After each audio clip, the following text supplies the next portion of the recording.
I was driving earlier, listening to Napoleon Hill. What's the book? Law of Success or something like that. And you know, the mastermind concept popped up, so it got me thinking like how can I apply that to my life now? In what areas does that come up where, you know, I would benefit from this right now, you know, not. And then I thought about it. Well, you want to be healthy, right? You want to be fit. You want to be wealthy. Those are some of my personal goals, you know. So how could I apply this? Well, all my friends are talking about fitness. All my friends go to the gym. If all my friends eat clean, what will I tend to do? Well, I'm probably going to do the same thing everyone else is doing because that's the group I'm in. Now, keep in mind, you choose to be in the group you're in, right? So I chose to be in a group of fitness. Let's take this for yourself, right? Let's say your New Year's resolution is to get fit.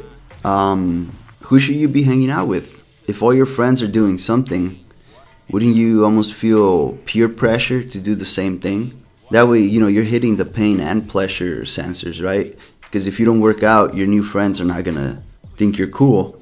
And if you work out, then you're gonna accomplish your goal and your friends are gonna think you're cool. So you almost trap yourself in this place where you have to succeed. Like, you want to fit in, right? You want to look like everyone around you, don't you? Well, it's pretty simple. You know, you hang out with the people that are doing what you would like to be doing. Well, how do you meet these people? You go out and you socialize, right?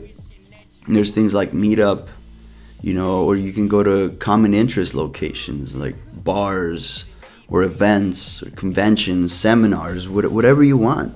The whole point is to really get out there and do what you want, you know, achieve that goal that you want, or else what's the point? Like, what other purpose do you have if you don't have some kind of goal in your life? You know, I think the same thing applies to being successful. If you want X, you have to do Y.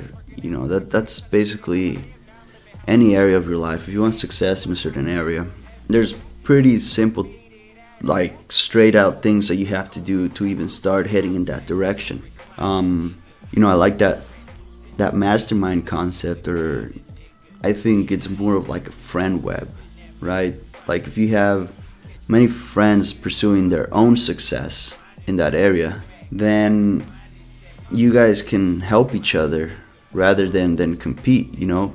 Especially, I like to look at this example. Like, let's say you're trying to start some kind of social company and your friend's trying to start a social company and your other friend's trying to start some other company, right? Well, all this requires some kind of social, publicity, or going out, putting yourself out there, putting the brand out there. Well, if your brand has at least one or two or some kind of common interest with your friend's brand, who says that you can't collab and talk about that common interest, but at the same time, they might gain some of your followers and you might gain some of their followers, and it doesn't matter because you guys don't compete in that same market. Even if you do compete, like, who cares? You know, you're gonna have more fame and more notoriety than you did before you did that event. So it's almost like chill out, you know, like, you're not that important, buddy. You know, be okay with losing some and win some, as long as you win in the end. I think that's all that matters. You know, if you come together and do these kind of events,